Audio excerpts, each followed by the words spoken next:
에 갔다가 돌아왔을 때 어느 쪽에 자기가 넣은 물건이 있다고 생각하느냐 하는 질문을 아이한테 던져요. 그러면 이쪽에 있다고 생각하는 아이가 있고 이쪽에 있다고 생각하는 아이가 있습니다. 이게 여기서부터 자기중심적 생각, 이쪽이죠. 자기중심적 생각과 타인중심적 생각을 하는 사람의 변화를 이제 읽어 나가는 거예요. 자기가 이해할 땐 물건이 이쪽으로 건너갔으니까 그 인형도 이쪽에 있을 것이라고 생각을 하는 거죠. 이게 지극히 자기중심적 생각입니다. 그런데 물건이 일로 넘어갔지만 이 사람은 화장실 가기 전에 여기 있는 걸 보고 갔으니까 갔다 와서도 여기에 있을 것이다라고 생각을 하는 것은 이제 타인중심적인 생각을 하는 거예요. 그러니까 여기서 이제 인지행동의 차이를 가져오는 겁니다. 자, 이 인지행동에 있어서 이 상황을 입체적으로 이해하는 여기까지 이제 우리가 발전이 돼서 지금 이제 우리가 보이는 면에 있는 상황들을 이렇게 이해를 하는 거예요. 그런데 실상 우리는 이 뒤에 어떤 것들이 있는지, 어떤 그림이 있는지, 어떤 상황이 벌어지고 있는지를 이제 모르는 일이 많아요. 그래도 그나마 지금은 우리가 이제 지구촌 시대, 세계화 시대를 살다 보니까 뭐 지구 곳곳에서 일어나는 일들을 다 이렇게 저렇게 소식을 통해서 듣고는 있습니다만은 어쨌든 우리의 시각은 제한적이라는 거죠. 한계가 있다는 거예요. 근데 제가 읽었던 책에서는 지금 설명을 해주기를 하나님의 이해 방식은 이런 세상을 보는데 우리와 같이 이 뭐 단면으로 보던 선으로 보던 입체로 보던 우리랑 조금 다른 것은 하나님은 그 세상의 중심에서 각 방향으로 필요한 방향으로 모든 걸 보실 수 있다. 이제 이렇게 정의해 줍니다. 그러니까 하나님이 보는 방식과 우리들이 보는 방식이 완전히 다르다는 말씀을 지금 이제 드리는 거예요. 우리는 지금 우리의 시각, 우리의 경험, 우리의 지식, 우리의 관점을 가지고 이 세상을 지금 이해하고 있습니다. 그런데 하나님은 각 방향으로 볼 수 있는 그 시각과 능력을 가지고 세상을 다스리고 계시는 거예요. 이게 그냥 쉽게 이야기해서 이렇게 이해하시면 제일 쉬워요. 우리 지금도 세상에 아는 거 많은 것 같지만 진짜 모르는 거 많은 것이 왜 모기는 있는지, 바퀴벌레는 어디서 나타났는지, 이건 정말 세상에 필요한 건지, 그런 것들 굉장히 많잖아요. 다 답을 못 내잖아요. 지금도 뭐 진짜 계속 일어나고 있는 문제들에 대해서. 그런데 하나님은 우리가 알 수 없는 그 모든 것들을 이제 다 알고 계시는 거예요. 각 방향으로 모든 능력을 행사하실 수 있는 분이시기 때문에. 제가 이 하나님의 그 능력과 지금 우리의 시각의 차이를 길게 말씀드리는 이유는 이제 이런 우리의 시각으로 하나님의 나라를 이해하려고 하다 보니까 이제 이게 굉장히 어려운 겁니다. 예수님은 설명을 해주고 싶으셨는데 이게 우리 인간의 경험과 지식의 범주 안에서 도대체 이해하기가 힘든 거예요. 하나님의 나라를 아무리 설명을 해줘도 이해할 수가 없어요. 마치 정말 자동차를 본 적이 없는 아이한테 자동차를 설명하는 것처럼, 전화기를 본 적이 없는 아이한테 전화기를 설명하는 것처럼, 지금 초등학교 정도 다니는 자녀들한테 아궁이 이야기하면 전혀 몰라요. 보여주기 전까지 아궁이 설명하려고 하면 가스레인지가 바깥에 있었는데 그게 이렇게 땅 파인 곳에 들어가 있었는데 설명하려고 하다 보니까 저도 굉장히 힘들더라고요.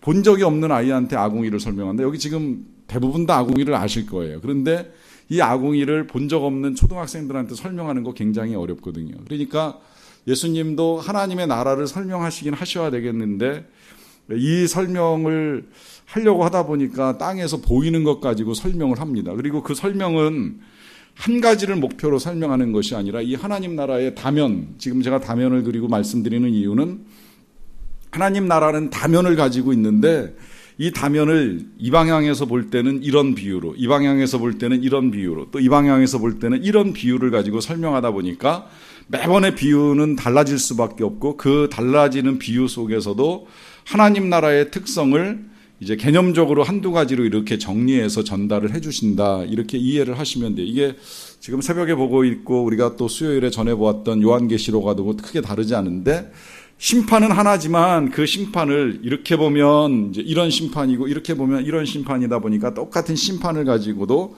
몇 차례 이제 반복해서 보여주는 걸 볼 수가 있어요. 또 하나님의 나라를 우리가 이해할 때 그 계시록에서 이해된 걸로 보면 이걸 새 하늘과 새 땅이라고도 표현하고 새 예루살렘이라고도 표현하고 신부라고도 표현하고 하는 뭐 아니면 14만 4천 명이라고 표현도 하고 한 다양한 방식으로 표현하는 것처럼 하나님의 나라의 그림이 이제 다양하게 우리에게 그려진다고 하는 것인데요.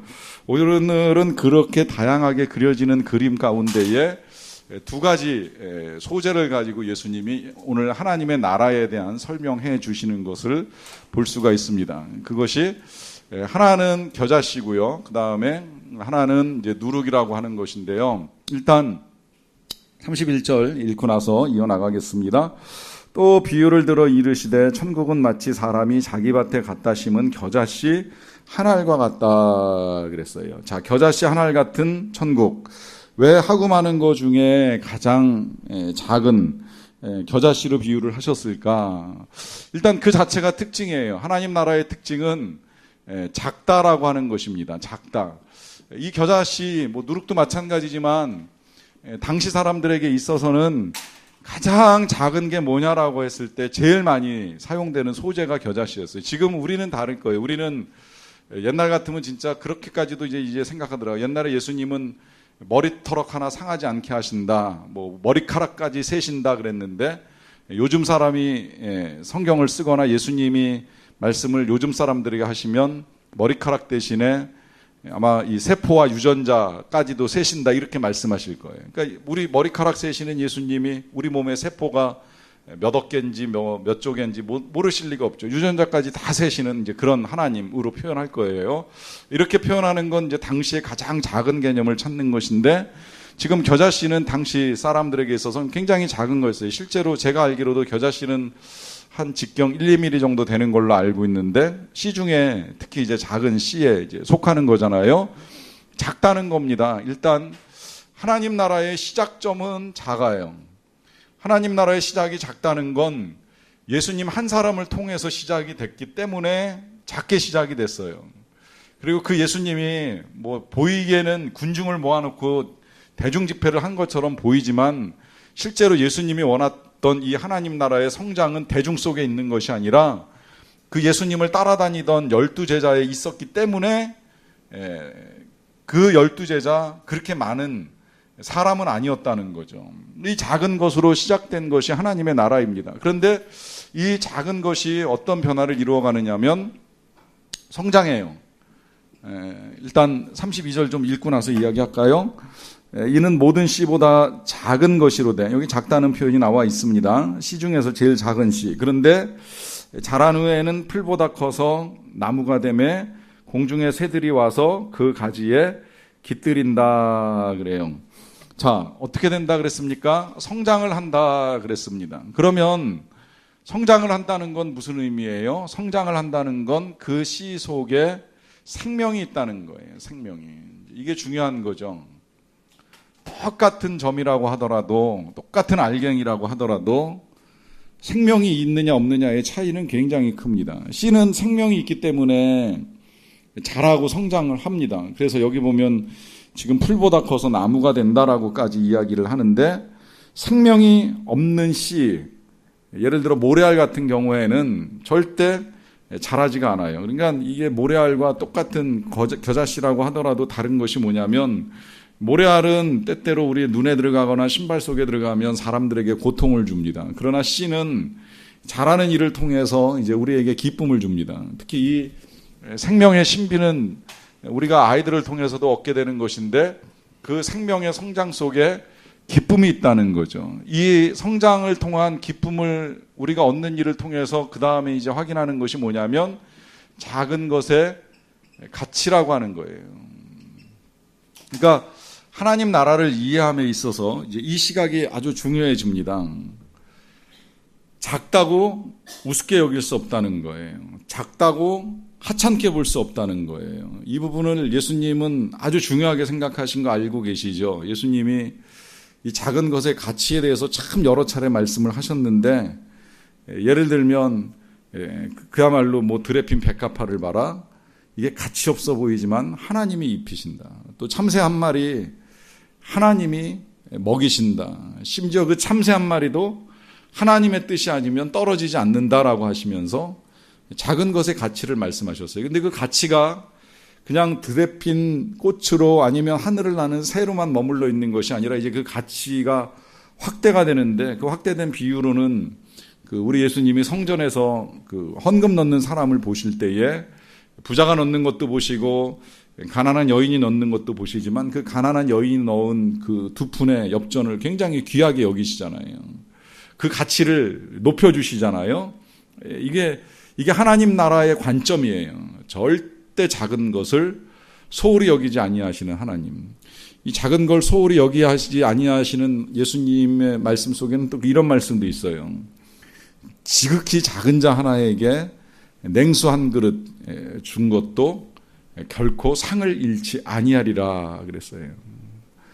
별것 아닌 것처럼 보면 별것 아닌 것처럼 여겨지는 선행인데 물 한 그릇 떠주는 것이, 그런데 그걸 예수님은 절대 그렇게 생각 안 하셨어요. 아주 귀하게 여기셨어요. 심지어는 그 물 한 그릇 떠지는 것을 선지자에게 할 경우에는 선지자의 상을 받을 것이다 라고까지 말씀을 하셨어요.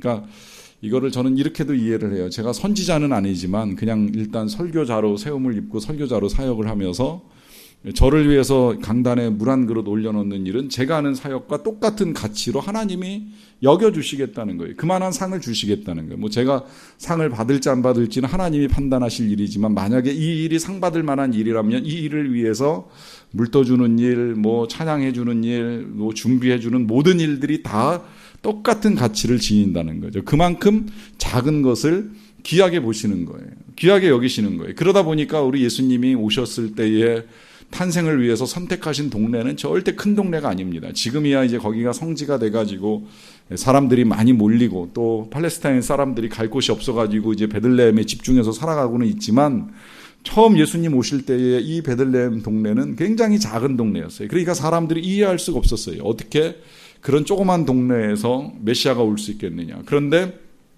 이미 선지자가 예언을 했죠. 미가 선지자가 베들레헴 에브라다야 너는 결코 작지 아니하도다. 네게서 이 땅을 구원할 자가 나타날 것이라고 말씀하시면서 작지만 큰 일을 이룰 수 있는 이제 하나님 나라의 능력을 예수님이 미리 보여주시고 말씀하시는 일이 있었습니다. 실제로 이제 이런 역사는 굉장히 많아요. 이 교회사에서 이렇게 보다 보면 그런 일들을 되게 많이 일어납니다. 영국 스코틀랜드에서 사역을 하셨던 목사님이 사역을 하다가 너무 열매가 없어가지고, 열매가 없다는 건 성도들이 모이지 않아가지고 굉장히 낙심된 상황이었는데, 때마침 그 지역으로 부흥회를 인도하기 위하여 오신 목사님을 만났어요. 근데 이 목사님도 부흥회를 하기 위하여 왔지만 이미 사람들이 잘 모이지 않고 이제 그 역사가 나타나지 않는 상황에 굉장히 이제 답답하면서 이제 나누는 대화가 있는데, 이 목회하던 목사님은 그 교회에서 별로 사람을 많이 양육하지 못한 거에 대한 안타까움이 있었고, 이 부흥사도 부흥회를 했지만 사람들이 생각보다 많이 헌신하지 않는 거에 대한 어려움이 있었습니다. 그런데 목회하셨던 목사님의 그 교회 청년 가운데 한 명이 로버트 마펫이라고 하는 사람이 있었는데요. 이 사람이 나중에 그 아프리카로 건너가서 아프리카 선교에 씨앗을 뿌리는 사람이 됩니다. 그리고 그 아까 말씀드린 부흥사의 그 부흥회 때 하나님을 위하여 내 평생을 헌신하겠다라고 한 젊은이 한 사람이 후일에 아프리카에 가서 선교에 불을 지르는 그 우리에게 잘 알려진 리빙스턴이라고 하는 청년이었습니다. 그러니까 이 두 분 사역자를 통해서 얻어진 열매가 눈앞에 보일 때는 한 명, 두 명, 막 이런 이제 결과들밖에 없는 것처럼 여겨집니다. 그러나 시간이 지나고 나서 보면 그 한 사람이 또다시 자라서 열매를 맺을 때에는 생각보다 큰 열매가 맺히게 된다는 거예요. 그런 면에서 이제 여기 또 한 가지 우리가 생각을 해야 될 게 있습니다. 이건 나중에 누룩에서도 또 나오긴 합니다만은, 이 성장에 있어서는 시간이 필요하다는 거예요. 시간이.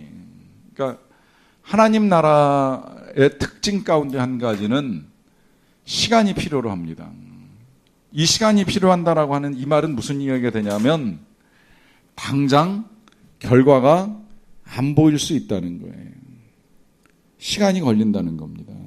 특히 사람이 변화되는 데 있어서는 더더욱 그렇습니다. 한 사람 변화, 그 한 사람이 하나님의 나라 백성으로 변화를 이루어가는 거, 물론 하루아침에 이루어지는 역사도 나타나지만 많은 경우에는 시간이 걸려요. 쉽게 생각해 보면 우리 예수님이 제자들 데리고 하나님 나라의 비전을 심어주고 하나님 나라 백성으로 만들어서 이제 하나님 나라의 일꾼으로 예수님을 위해서 일할 수 있도록 만들어가는데 걸린 시간 최소 3년이 걸렸어요. 그래도 그 3년은 그나마 짧게 걸린 것이고 예수님이 직접 하셨으니까 3년 만에 그래도 이 제자들 성령 받고 변화되어서 그런 변화를 이루어가는 것이지, 때때로 어떤 경우에는 3년 아니라 30년도 걸릴 수 있어요. 시간이 필요합니다. 그런 시간이 필요할 때에 이 하나님 나라 백성에게 있어서 요구되는 건 인내예요. 그래서 계시록에서 요새 계속 다시 확인시켜주는 건 성도들의 믿음과 인내. 온전한 하나님의 나라가 이 땅에 성취되기까지 우리에게 있어서 믿음과 더하여서 인내를 가지고 기다리는 마음이 필요하다라고 하는 걸 분명하게 말씀하십니다.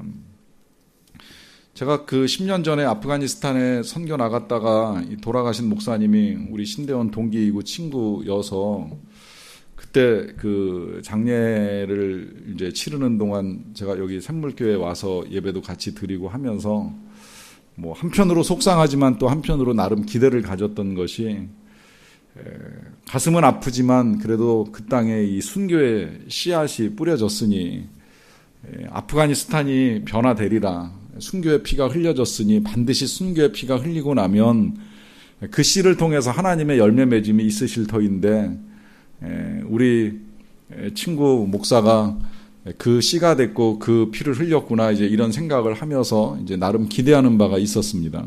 그런데 10년 이제 세월이 흘러서 이제 올해 이렇게 다시 그 추모하는 일들을 이제 진행하는 걸 보면서 아프가니스탄의 현재 상황하고 이렇게 대비해 보면 전혀 변화가 안 일어난 것처럼 보여요. 무슨 변화가 일어났나? 오히려 여전히 그 땅은 메마른 땅이고 황무지이고 아무 열매 없는 것 같고, 오히려 그때보다도 더 들어가기 힘든 그런 폐쇄된 지역이 된 거 아닌가, 이제 이런 생각이 들어요. 더더군다나 지금 IS가 이제 본거지를 자꾸 이렇게 옮겨가면서 아프가니스탄이나 파키스탄 이제 이쪽에 자리를 잡아간다는 소식을 들을 때에는 아직도 이 지역의 이 복음화가 굉장히 소원한 일처럼 이제 그렇게 느껴지는 일이 있습니다.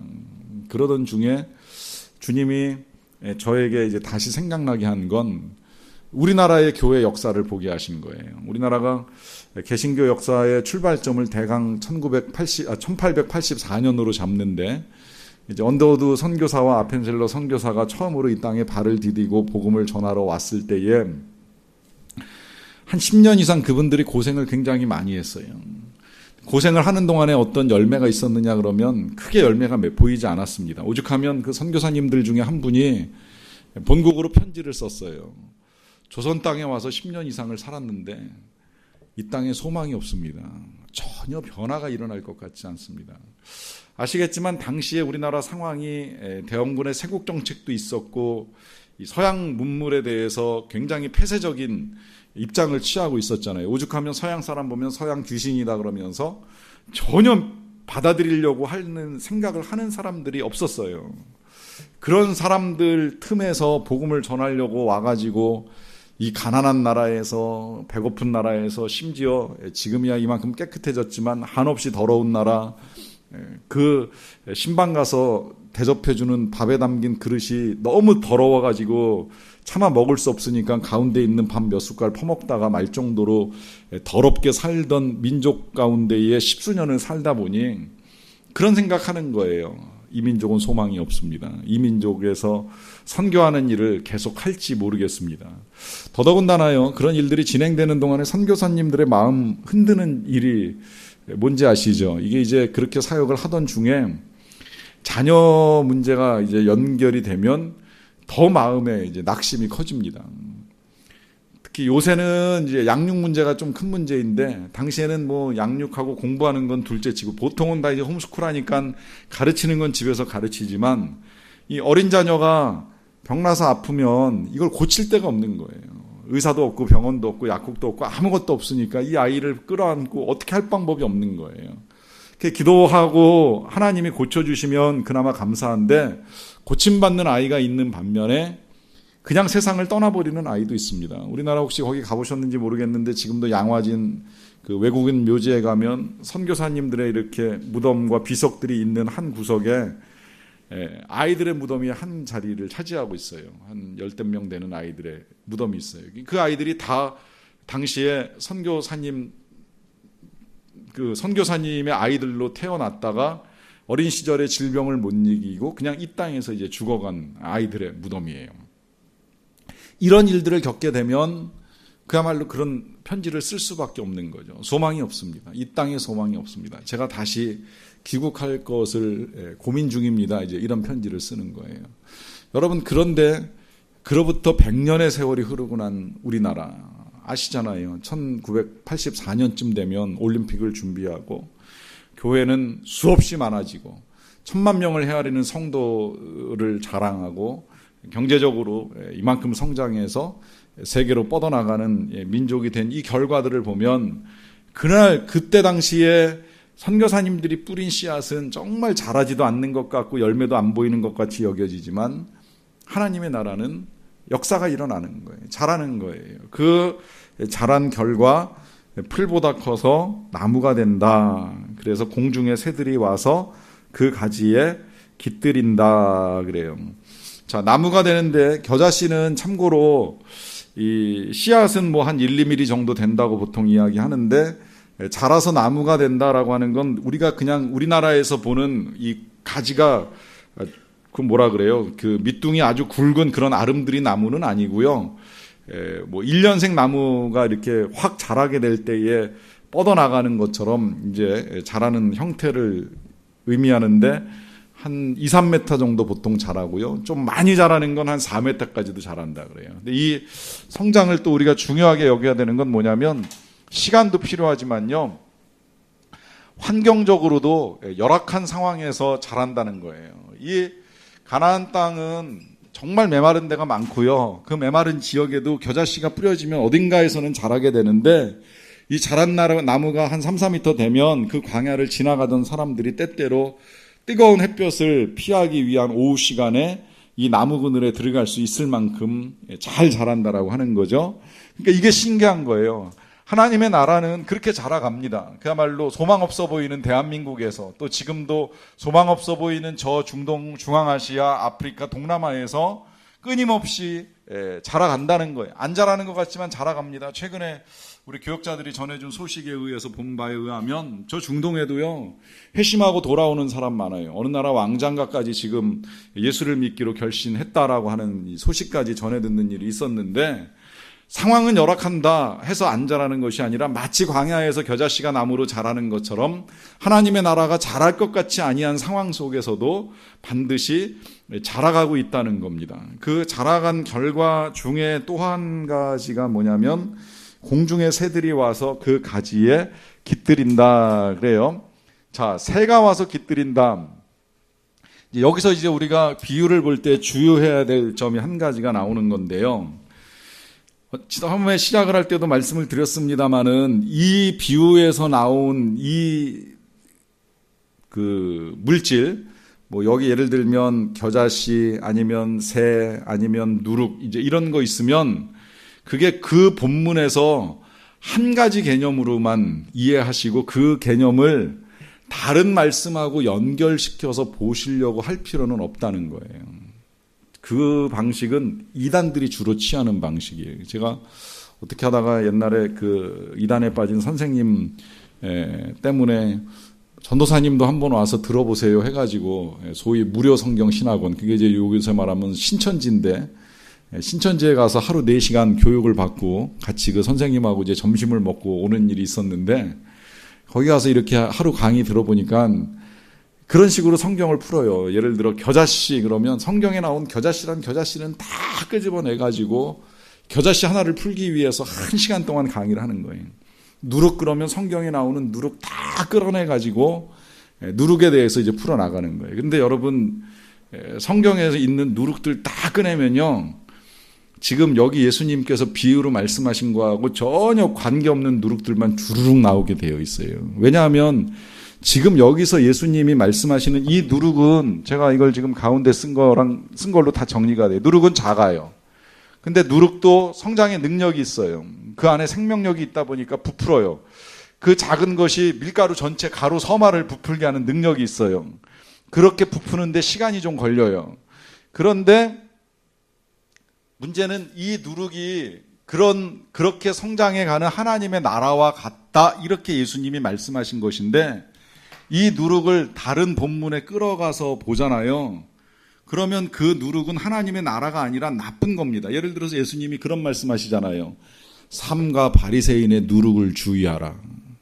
이게 무슨 말이에요? 바리새인의 하나님 나라를 주의하라는 게 아니에요. 바리새인이 보여주는 외식, 위선, 가식, 이거 조심하라는 거예요. 신앙생활 그렇게 하지 말라는 거예요. 신앙생활 그렇게 하는 거 예수님이 절대 원하지 않으셨어요. 또 우리의 신앙이 그렇게 될 가능성도 굉장히 많아요. 처음에는 아무것도 모르니까 정말 순수하게 신앙생활 하려고 시작을 하다가도 어느 순간 교회 와가지고 경건한 사람들 자꾸 만나다 보면 경건한 채 하고 싶은 마음이 우리 안에 찾아들거든요. 그러다 보면 우리도 바리새인처럼 외식에 빠지고 위선에 빠질 가능성이 많은 거예요. 그러니까 예수님이 경고하신 거예요. 제자들에게 말씀하신 거예요. 바리새인의 누룩을 주의하라. 이 말은 위선에 빠지지 않도록 마음으로 하나님을 사랑하고 마음으로 하나님 나라의 소망을 가지고 살아라 하는 당부를 하는데, 그 누룩을 하나님 나라라고 이야기하면 엉뚱한 해석이 돼버리는 거죠. 또 사도 바울 편지 읽어 나가다 보면 사도 바울이 그런 말씀 하시는 것도 봅니다. 적은 누룩이 온 덩이에 퍼지는 것을 알지 못하느냐 그랬어요. 비유 자체는 맞아요. 근데 여기서 바울이 이야기하는 적은 누룩은 교회 안에 찾아 들어온 악을 가지고 이야기하는 겁니다. 그 악이 교회 안에서 나타나면 빨리 제거하라고 당부를 하시던 중에 적은 누룩이 온 덩이에 퍼지는 것을 알지 못하느냐. 악이 교회를 힘들게 할 수 있으니까 빨리 잘 막으라는 겁니다. 힘써서 막으라는 거예요. 이때의 누룩은 절대 좋은 게 아닙니다. 그러니까 지금 한 가지를 말씀하시면 그 한 가지만 우리가 이해하고 넘어와야 되는데, 이 새가 지난번에 우리가 보았던 첫 번째 비유, 4가지 밭의 비유에서의 새는 뭐예요? 새는 마귀였어요. 마귀가 예수님의 말씀을 먹어버리고 가져가니까 뿌려진 말씀의 씨가 열매를 맺을 수 없다. 이제 이걸 우리가 봤잖아요. 그 새는 거기서 끝난 거예요. 여기서 새를 굳이 마귀로 보실 필요 없습니다. 이걸 굳이 마귀로 해석한 목사님들이 간혹 있기는 하지만, 중요한 건 지금 그 새가 마귀냐 아니냐라고 하는 것이 아니라, 나무가 생명을 가지고 성장을 하다 보니까 어떤 일이 일어나느냐 하면 새에게 유익을 준다는 거예요. 어떤 유익을 주겠어요? 새가 나무에 왜 와요? 둘 중에 한 가지죠. 먹이를 얻든지 아니면 쉼을 얻든지. 다시 말하면 음식을 제공하든지 안식을 제공하든지 유익을 준다는 겁니다. 이 유익이 누룩에 있어서는 밀가루 전체가 부풀게 만드는 영향력을 행사하게 된다는 것이지요. 그런 의미에서 하나님 나라는 반드시 어딘가에 좋은 영향을 미치게 된다는 거예요. 선한 영향을 미치게 된다는 것입니다. 이게 하나님 나라의 특성이라고 하는 거예요. 이거를 그래서 겨자씨로 말씀하시고 누룩으로 말씀하셨는데, 2번 말씀하신 이유는 뭐 정확하게는 알 수 없지만, 일단 겨자씨 그러면 들판에서 일어나는 일이고요. 누룩 그러면 이제 집안에서 이제 빵을 만들 때 일어나는 일로 이제 나누어서 볼 수 있고요. 그러다 보니까 이걸 뭐 남성적이다, 뭐 여성적이다 이렇게 보기도 합니다만은 뭐 굳이 이렇게 구분을 할 필요는 없을 것 같고요. 다만 이제 이거는 밖에서 드러나는 것이기 때문에 외면적인 특성이라고도 할 수 있고, 이거는 이제 내면적 특성이라고도 할 수 있습니다. 이거를 구분하는 이유는 뭐냐면, 하나님의 나라는 또 지금까지 제가 여러분들에게 역사를 통해서 말씀을 드린 것처럼 정말 한 명의 선교사가 와가지고 뿌리는 씨앗, 그 씨앗으로 인하여 교회가 만들어지고 성도가 늘어나는 이런 외적인 변화, 양적인 변화로도 하나님의 나라가 이루어지지만, 또 한편으로는 내면적으로 우리의 마음속에 하나님의 나라가 들어와서 언제 자라는지 모르게 이 하나님의 나라가 성장해 간다는 거예요. 우리가 하나님의 시민으로 변화돼 가고 있다는 거예요. 그 시민으로 변화되면 누군가는 우리를 통해서 유익을 얻기도 하고 좋은 영향을 받기도 하고, 그렇게 알게 모르게 우리가 성장해 가고 있다는 거죠. 이 변화가 일어날 때에 하나님의 나라가 우리 안에서 이루어지고 있는 겁니다. 그러니까 여러분, 지금 이제 이런 해석까지 우리가 가게 되면 점검해 봐야 돼요. 그냥 외적으로 하나님의 나라가 교회를 통해서 얼마나 성장했냐, 부흥했냐, 많아졌냐, 이제 이것만 볼 일이 아니라 내 안에 하나님의 나라는 얼마나 이루어졌고 그 하나님의 나라가 내게 이루어짐으로 인하여서 내가 다른 사람들에게 어떤 영향력을 미치고 어떤 좋은 영향력을 미치고 살아가고 있느냐라고 하는 걸 점검해 보셔야 돼요. 누군가 나를 위하여 분명히 영향을 받고 있을 텐데 정말 내가 좋은 영향력을 미치는 하나님 나라의 백성인가? 만약에 아니라면 지금 우리가 하나님 나라보다는 내 나라를 만드는 데 힘쓰고 있다는 이야기예요. 사실은 그거 하나로 다 결정짓는 거예요. 우리가 하나님 나라를 이루기 위해서 애쓰고 살아가는가? 아니면 내 나라를 만들기 위해서 애쓰고 있는가? 많은 경우에 근데 사람들이 실상은 하나님 나라보다 내가 원하는 나라를 만들기 위해서 굉장히 애를 씁니다. 이거 특히 자녀 교육 놓고 보면 제일 점검이 쉬운데요. 하나님의 나라를 위해서 힘쓰는 부모는 자녀에게 믿음을 가르치는데 제일 중점을 두죠. 자녀의 마음에도 하나님이 임해야 되고 그가 하나님을 섬겨야 되니까. 그런데 내 나라를 만들기 위해서 애쓰는 부모들은 믿음보단 공부가 먼저예요. 얘가 빨리 지식을 습득해서 좋은 대학 가서 잘 나가는 내 나라를 이루고 싶어 하는 거예요. 여기에 온갖 초점이 다 맞추어지는 거예요. 똑같은 재정을 만들어가는 일에 있어서도 하나님 나라의 재정을 만드는 사람은 하나님의 뜻에 따라서 하나님의 방식대로 모으고 나누고 하는 일들을 합니다. 그런데 내 나라를 만들어가는 사람은 내 욕심에 따라 어떻게 재산을 늘려갈까, 쉽게 늘려갈까, 여기에만 관심을 다 쏟고 마는 거예요. 그러면 영향력이 나타날 수가 없죠. 뭐 영향력은 조금 나타나지만 그 영향력이 또 선한 영향력이 될 수도 없는 겁니다.